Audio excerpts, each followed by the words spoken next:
Good morning, everybody. Welcome to Road Atlanta. This should be really exciting. Grid Life South. We are at the Grid Life Motorsports and Music Festival South. We're at Road Atlanta. This is the first day of the festival. It's Friday.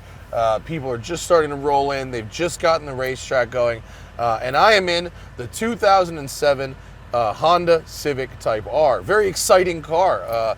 America has never gotten a Civic Type R. We got the Integra Type R 20 years ago, but we've not ever gotten the Civic Type R. That was a JDM only thing, and so here it is, the first ever. It's the biggest and most powerful Civic Type R that's ever been. Under the hood is the obviously four-cylinder turbocharged 306 horsepower and 295 pounds of torque engine with a transverse layout and a 6-speed transaxle with a helical mechanical limited slip differential.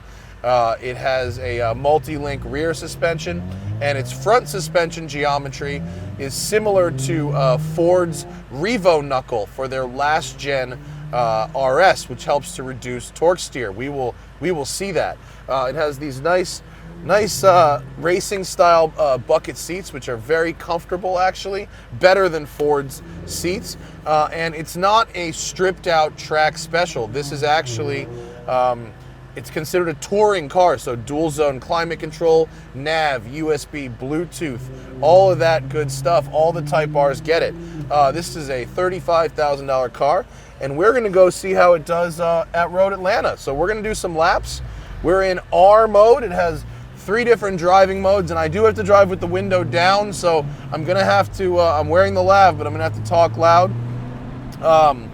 Rev happy, flat torque curve, red line is 7,000 RPM, and here we go, on to Road Atlanta.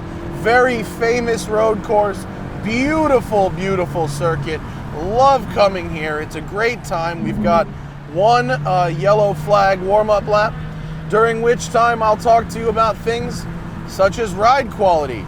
The Civic Type R, when you look at the rubber band 30 series tires on 20-inch wheels, you look at the wings and the splitters and all that stuff, you go, oh my God, this car is going to kick my ass. It's gonna beat me up so bad. But the truth is, it rides beautifully. I can't believe it. For as bad as some of these $100,000 AMG cars ride, they're all too stiff. The M cars are too stiff. My Ford Focus RS is too stiff. The Civic Type R, shockingly, not too stiff. It rides beautifully until you hit a speed bump. Then you have to like slam stuff down. Then you got to really slow down because it'll feel like the suspension's about to fall out of the car. But that's only on like beast speed bumps. So the rest of the car, it's very comfortable. The seating position's great. The visibility is pretty good. With the 3 different drive modes, it defaults to Sport, and there's also Comfort and R. Not hugely different. There's variable weight steering, and there's also a variable shock stiffness.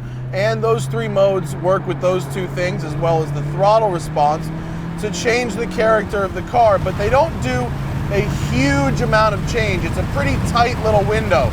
All right, we're gonna go on to the front straight, and now we're gonna run her hard. All right, let's go.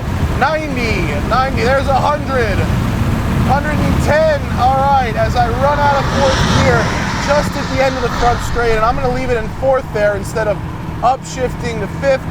Car's got a very wide power band, so you can actually roll into the power as low as 2,000 or 3,000 RPM. Now, it's not that typical screaming VTEC Honda that we know and love, but with that wide power band comes a lot of usable power. This car is quick. Now, Road Atlanta is a big, wide, fast racetrack, so even a reasonably quick car here, once you get on the back straight, will feel not so fast. As we rolled over the curb there, I could feel the steering wheel wanting to move in my hands a little bit, but it's not too bad. The Civic Type R does feature auto rev matching with the downshifts, although my pride has instructed me to turn it off, and I can tell you that it really does feel, from an input perspective, like every other Civic, and that is a very good thing. The shifter is brilliant. The steering is variable ratio, but if I didn't tell you, you'd never know. We got a Z06 Corvette coming up on us.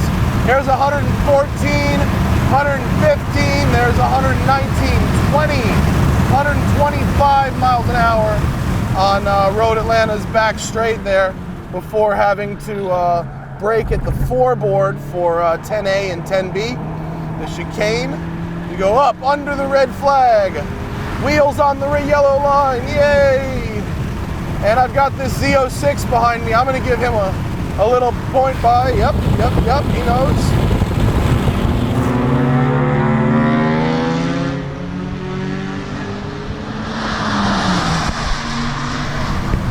Quick car, but a Z06 it is not, my friends. It is not. Right here is where it does get a little unsteady when you load up those front brakes from high speeds. The back end likes to dance around just a little bit. You gotta watch it. I do have stability control fully off. Really likes going down a gear under braking. Perfectly happy with that. You go through the downhill S's here. Really quick steering ratio off center. It feels direct, not darty seems like a negative, but a little bit on the darty side. Get by this little S2K. The car does feel very stable at speed. Feels planted and predictable. We've caught up some cars on the back straight here. There's no way we're getting by this GTR, but let's see what we can, if we can ring anything in here. There's 75, 80. There's 85 miles an hour, and now 90, 95. There's 100, 106, 110, 115. The thing goes pretty good, you know. It's got a medium amount of balls. And we've caught some traffic. These are going to be some busy sessions. There are a lot of people out at Grid Life. What I really like here is how it pulls out of that corner. Really very little torque steer. I mean, practically none. Unless you hit the exit curbing. When you hit the exit curbing, you can get a little bit of the wheel moving around on you, but in general, very little torque steer. They've done a really good job of mitigating all of that. Okay, what's going to happen here? How are we going to get through this pack? Where is it going to happen? We've got some 3 Series, E46, we've got a Burrs. What I like about this car is it's got a linear power band. It's got a very linear feel in everything it does. The brakes are nice and progressive. For heavy track work, I'd say they could probably use upgraded pads and fluid. I just have standard fluid and street pads. It's very hot here today, so. All right, let's get around some of these guys, huh? Right here, watch when I go over this curb. It's gonna, moves around just a little bit. All right, guys, come on. Either clear out or, you know. They're not allowing open passing even in the instructor sessions. I would just dive bomb, but I don't know if that's gonna cut it on this one. Do we have the power to pass these cars on Road Atlanta's back straight? Roll it into it in third coming out of that 90-degree right-hander. Looks like we will. Making moves, kids, making moves.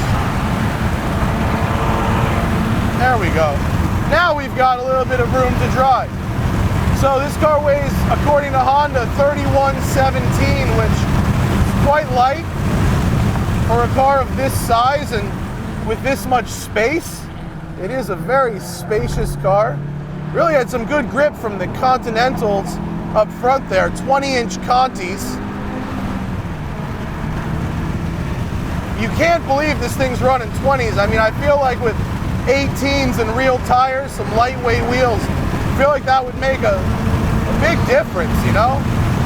Oh, and I ran out of gear. Just about a second and a half on the rev limiter there in 4th gear at the end of the front straight, but that's going to be the way to do it rather than going to 5th and then right back down.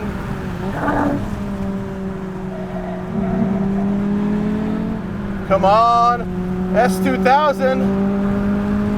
I got your S2000 right here. The steering has really good feel. Right now, most of you are just wondering, but is it better than the Focus RS?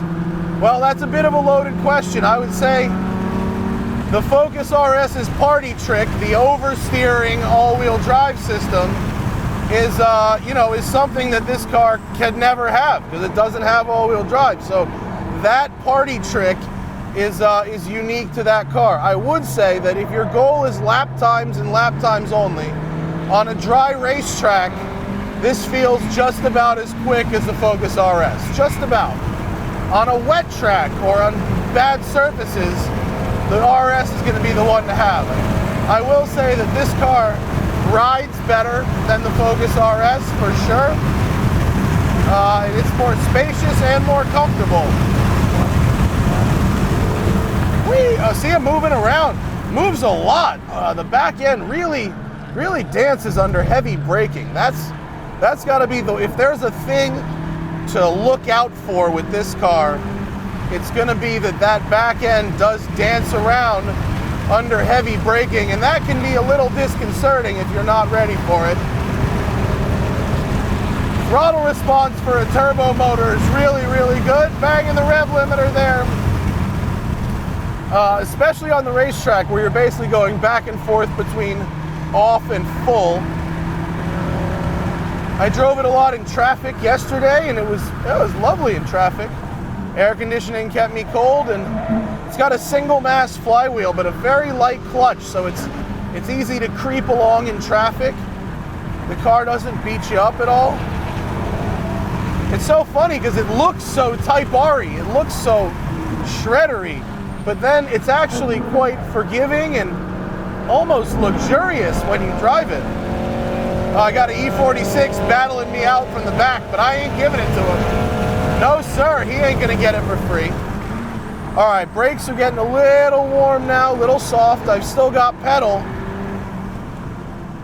Really slow it down for this one, and then power early. Now it's doing something there because I have stability control fully off, but it's not giving me the full beans until I straighten her out.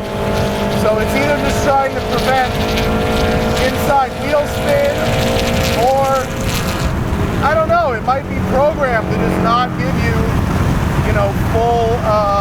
full power until you straighten the wheel, which I think is interesting. I wonder, I'm sure that's to mitigate torque steer somehow, but it's doing it. We're gonna take one more lap around Road Atlanta and then call that a video. Over that hill, scariest part of the track, it just falls away from you. You look up at the red flag and then down at the yellow line. Found us a little WRX, we can go hunting. Go hunting for works. You overslowed for that. We're gonna catch you coming up the hill. Whee! I will say, the Type R is fun.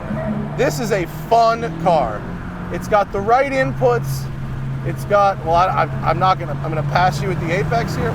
It's got the right inputs. It's got a balanced amount of power for this chassis.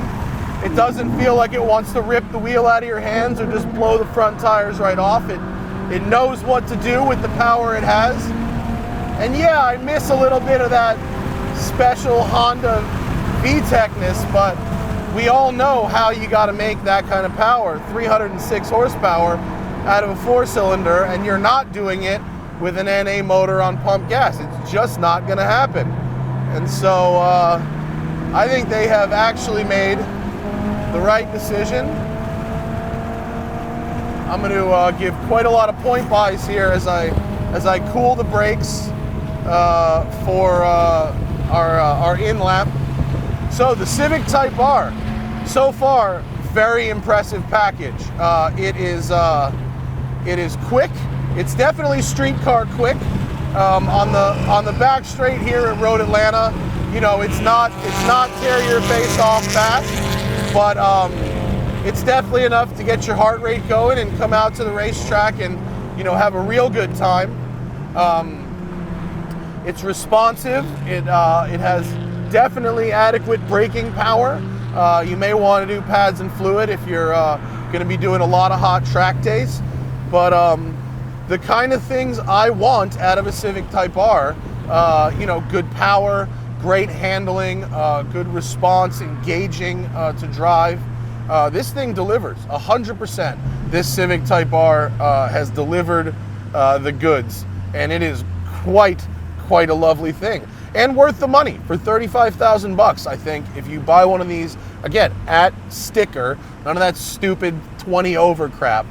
This is not a great $60,000 car. It's a great $35,000 car, and you know, my RS is so you know, motorsporty. It's so racy and stiff that it's actually kind of tough to drive it on the street. Tough to use it every day. It beats you up a little bit. The Civic Type R is definitely a car that you can do track work in. You can drive it quick and have a great time, but it also it doesn't penalize you as far as road mannerisms go. It does not penalize you for that performance, which I really like. That's great stuff. And so Grid Life Motorsports and Music Festival twice this year. Gingerman in May in Michigan, and here at Road Atlanta in August, and it is just going to be the best thing ever. I'm going to have more car reviews coming to you from Grid Life, so thank you for having me, and thanks for watching, and I'll see you later.